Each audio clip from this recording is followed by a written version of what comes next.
Magandang gabi Pilipinas. Ito ulit ang Unicode Mike Padua. Nandito ulit tayo sa ating latest sa ating panahon.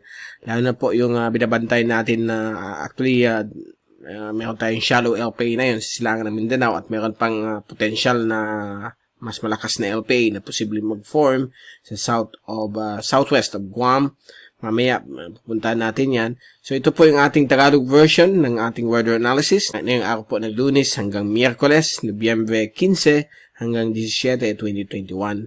Dito po ay pinaglilingkod sa inyo ng ating website, typhoon2000.ph. Okay, now, umpisa natin ang update. Ito ang latest GovSat. Ngayong araw na ito ng Lunes hanggang bukas Martes, nananatili pa rin yung hanging amihan dito po sa dulong Hilagang Luzon na makakaranas po ito ng mahangin na panahon, aabot po ng hanggang 50 km bawat oras. At ang alon po dito ay mapanganib po sa mga maliliit na sasakyan ng pandagat. So nakaka-apekto po ito sa dulong Hilagang Luzon, kasama po ang Batanes, Mabuing Cubub Islands, Ilocos provinces.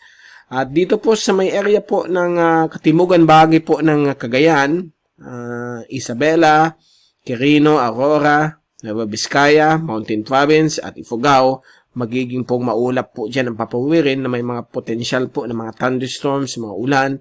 Dulot po yan ng tinatawag nating shear line. Yan po ang dulong buntot po ng isang frontal system na nandoon po sa may northeast of Japan. Hindi natin nakita po dito, pero ito po yung frontal system. Ito po yung buntot niya. Hindi tawag na yun ng Pag-asa as shear line. Inalis na yung dating term as tail end of a cold front. So, binago nila. Ginawa na po nilang shear line. Okay? So, ito po, nagkakaroon po ito ng mga thunderstorms dito po sa line na ito. So, affected itong area na binanggit natin. Samantala, dito po sa may silangan bahagi po ng Northern Quezon, Purillo Island, Bicol Region, kasama rin po ang Southern Quezon, Marinduque, Oriental Mindoro, Romblon, Northern Panay, at Northern Sulu Archipelago. Medyo may hangin din po dito. At lalo na po sa Kabikulan ay medyo mahangin din po dito pero hindi masyadong kalakasan. So ito po yung mahihinang amihan. So hangin dito hanggang 30-35 kph. So magkakaroon po ito ng mga padaan-daan po mga light to moderate rainfall at mga possible thunderstorms na posibleng mabuo dito po sa Kabikulan dulot po nitong mahinang amihan.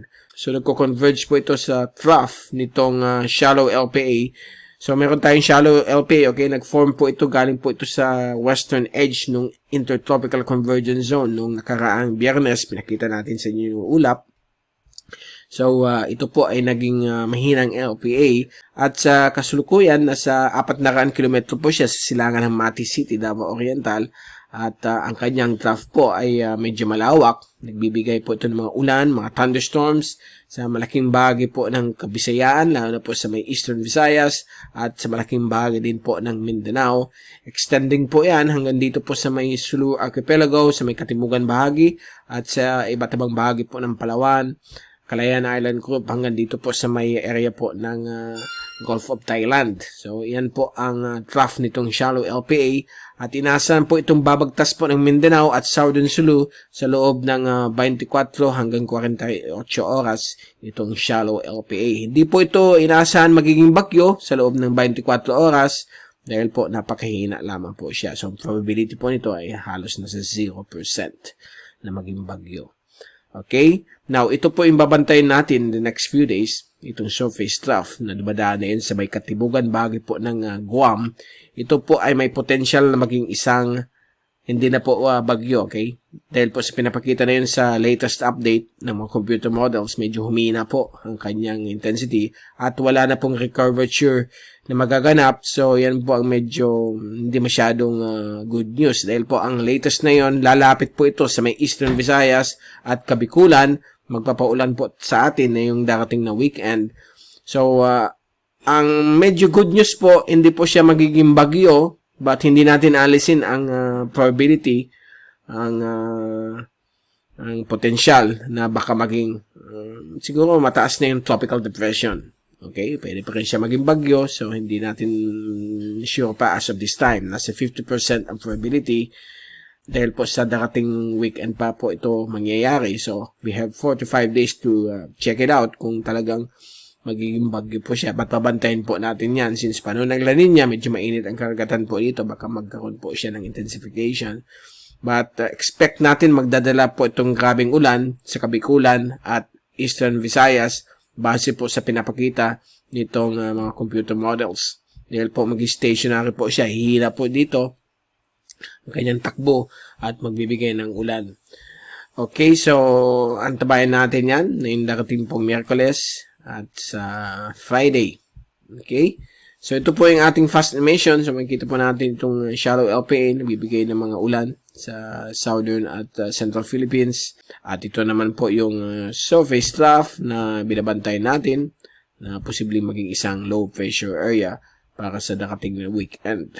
At ito po yung zoom in satellite animation. So makikita po natin dito ang mga thunderstorms dala ng shear line dito sa may Cagayan Valley, ibang portions po ng Northern Luzon, at meron tayong nakita dito thunderstorm na nabuo dito sa may area po ng Zambales, southern sections ng Pangasinan, at area po ng Tarlac. Dito naman po yung mga thunderstorms na dala ng trough ditong shallow LPA na ka-epekto po sa Visayas, Mindanao, Sulu Archipelago, at Palawan. Dito sa Kabikulan, may konting epekto na rin ng mga thunderstorms dulot po ng mahinang amihan.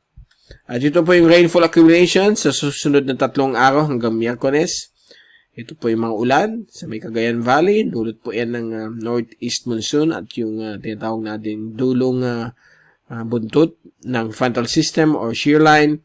Dito na po sa may Northern Quezon, lalo na po sa may Mauban, Real, dito rin sa may Pulido Island. Ito po ay dulot ng northeasterly surface wind flow. Ganoon din po sa coastal na areas po ng Kabikulan, Catanduanes, Eastern Albay, Sorsogon, Partido District ng Camarines at Camarines Norte ay magiging mas malawak po dyan mga ulan, while may mga rainfall din pong magaganap sa ibang bahagi po ng Kabikulan. Dito naman po sa Visayas, dito naman po sa may Oriental Mindoro, ito rin yung mga ulan na dulot po ng northeasterly surface wind flow, while ang trough po nitong shallow LPA ay magbibigay ng grabing ulan po dito sa Mindanao, sa may Sulu Archipelago, Palawan, ibang parte po ng Kabisayaan. So yan po ang pinapakita within the next 3 days, mga ulan na i-generate nitong mahinang low pressure area. Ito naman po yung pulang ito po yung binabantay nating sunod na surface trough na posible maging next low pressure area.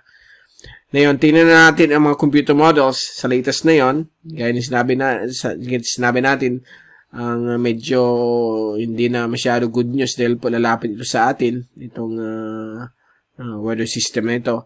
At ang good news lang, hindi po siya lalakas na bilang malakas na bagyo. Pwedeng low pressure lang po or siguro ang max nito baka maging tropical depression. So, babantayin po natin. Unahin natin American model. So, bukas ng hapon, nandito na po siya southwest of Guam. Posibleng maging shallow LPA. Miyerkules ng hapon, papasok po siya ng PAR. Isang shallow LPA pa rin. At sa Huwebes ng hapon, ayan na po, lalapit na po siya sa may silangan po ng Kabikulan. At mag-slow down at possible, magkakaroon po siya ng stationary po dito. At pagdating niya dito, may mag-form po ditong frontal system that will be on Friday. Ayan po. So, kakabit yung shear line niya, yung buntot dito sa LPA. Gusto niyang hatakin pataas, but dahil po malakas ang amihan, ang mangyayari po dito sa shallow LPA na ito na panibago on November 19, Friday, baka maging aktibo po siya, ay on Saturday, nalapit po siya ng Kabikulan, papasok po sa Albay Gulf with possible landfall dito po sa may Sorsogon.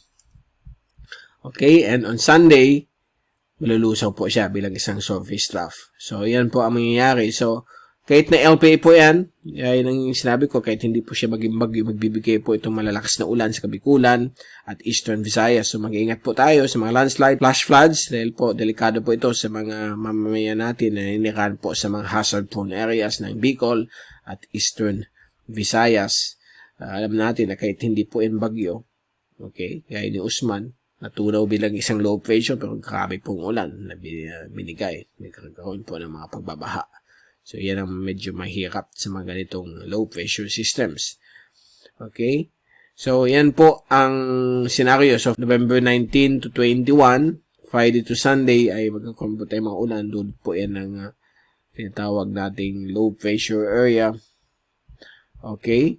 And, kung titingnan naman natin yung European model, ay medyo kapareho po sila. Wednesday, papasok na po siya ng power bilang isang low pressure area.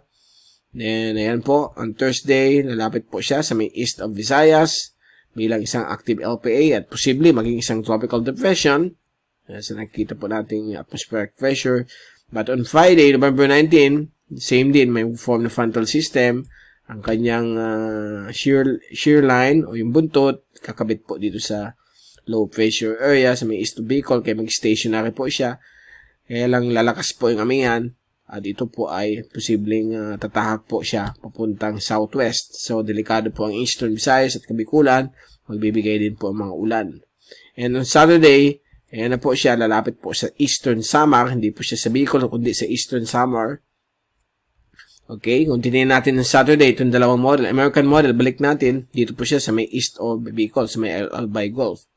While yung, so, lalagyan po natin ng, yan. So, nandiyan po siya. Yan po American model. Samantala, ang European model,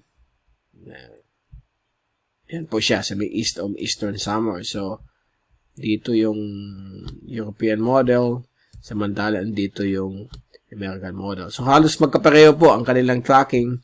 So, huwag natin pansinin kung saan yung dadaan. Ang importante, kasi dito yung coverage ng low pressure na ito. So, magbibigay po ng mga ulan sa Kabikulan at Eastern Visayas. At ganoon din po ang ibang bagay po ng Visayas kasi tatahak po yan dito sa darating na weekend. So, that will be on Saturday. So, in-expect po natin maulan po tayo. Umpisang 19, Friday hanggang 21, Sunday.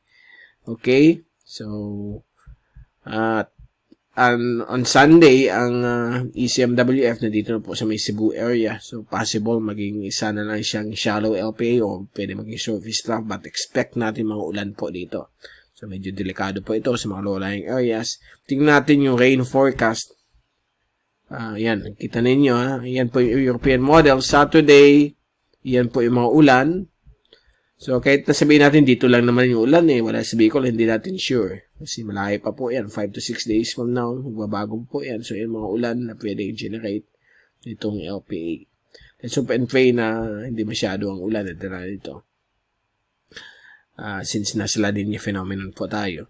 So, malalaman po natin yan on Wednesday and Friday. So, mag-ingat po tayong lahat, maghanda.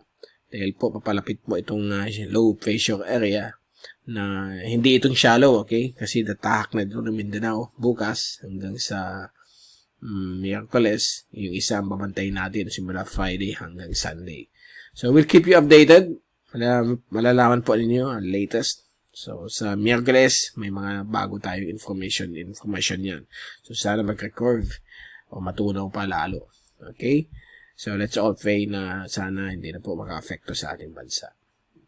Okay, so yan po ang latest. Ito ulit si Mike Padong papaalam. Mag-ingat po tayong lahat. Mag-ingat po tayong lahat. #WeatherWiser. At maraming salamat po sa pagpanood nyo sa aking channel.